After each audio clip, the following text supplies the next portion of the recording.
Сәлем достар, менің арнама қош келдіңіздер. Мен бүгін сіздерге мясо по-тайски деген тағамды жасап көрсететін болам. Мына жерде еттің үстіне аз ғана майымызды қоямыз. Және 40 грамм соя суын қосамыз.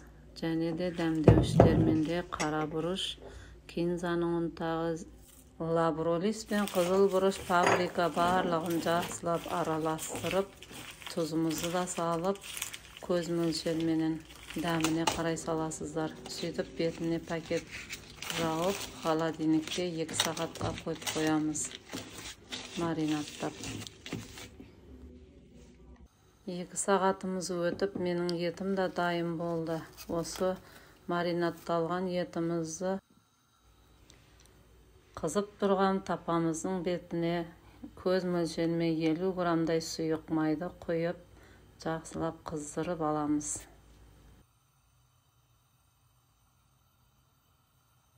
Қызған майымыздың үстіне жаңағы етімізді салып аламыз. Осылайша етіп, бір келкі етіп қызыл болғанша қуырып аламыз, суы тартылғанша.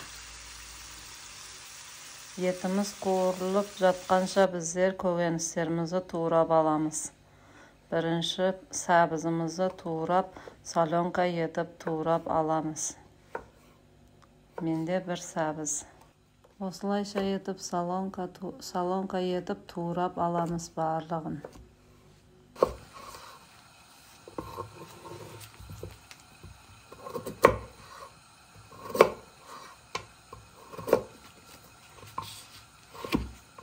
Сәбізімізді турап болғаннан соң пиязымызды да 2-ге бөліп, ұзыншақ етіп осылайша турап аламыз.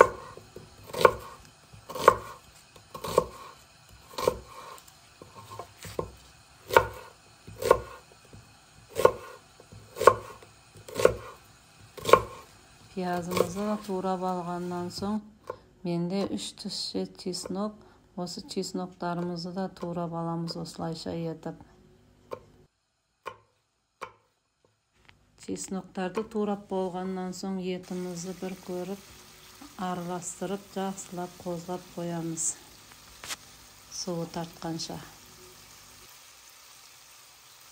Енді кезекте болгар бұрыштарымызды турауға шештім. Менде көк болгар бұрышында 1 штук, осылайша дәу 4 бұрышты етіп турап аламыз. Бір штук қызыл болгар бұрышы, бұны да турап аламыз осылайша.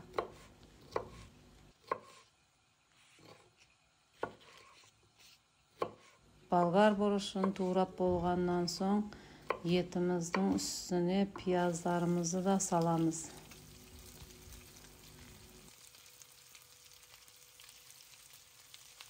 Пиязымызды 5 минут қуырып алғаннан соң, үстіне сәбізімізді де саламыз.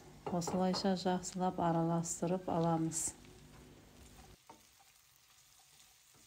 Араластырып болғаннан соң, бетін 10 минутқа жауып қоямыз. 10 минуттан соң үстіне 1 стакан суымызды да құямыз. Суымызды құйып, бетін жауып, қайнатып қоямыз баяу отта.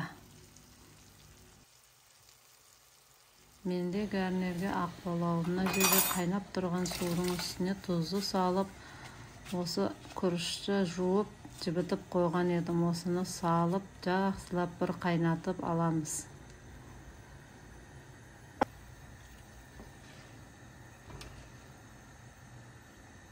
Осылайша етіп жақсылап қайнатамыз. Бұқтыруға таяу болып қалғандай болады күрішіміздің түрі. Сол кезде бұны сүзіп аламыз.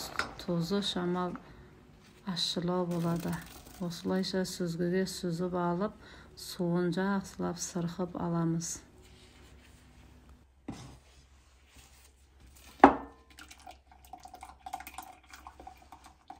Осылайша етіп барлық суын сырғып сүзіп аламыз сүзгішке құйып. Қайттан қазанға салып, күрішімізді оттың үстіне апарып қоямыз.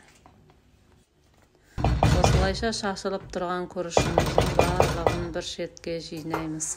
Үстіне көз мөлшермен 50 грамдай майды құйып, дәмін көріп, дәмін жөндеп, осылайша етіп бұқтырып қоямыз. 20 минутқа бұқтырамыз күрішімізді.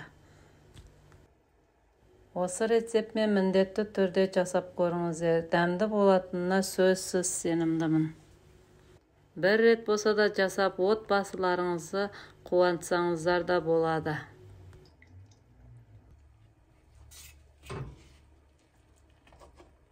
Барлық шетін тегістеп болғаннан соң 5 жерінен тесіп, өз буы шығып, өзінің буына өзі бұғып шығады, жұмсақ болып. Бетін жауып, енді бетіндегі салмамызға көшеміз. Менде қайнап тұрған сабыз бен еттің үстіне болгар бұрышын салып, бір қозғап қоямыз.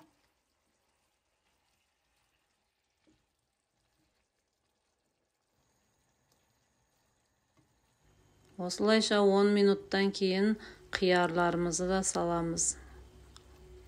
Салып болғаннан соң 1-2 қозғап бетін жауып қоямыз да күрішімізді көруге көшеміз.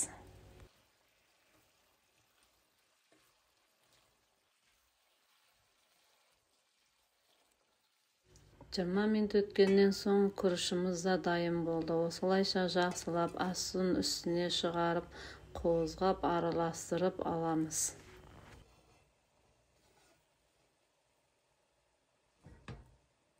Дайын болған күрішімізді осылайша шай кесеге салып, ыдысымызға осылайша тәлеркеге аударып, етімізді салып бетіне күнжіт себеміз. Ортасына әсемдеп күріштің бетіне укропымызды саламыз. Мінекей достар, менің тамағым дайын болды. Келесі кездескенше сау саламат болыңыздар.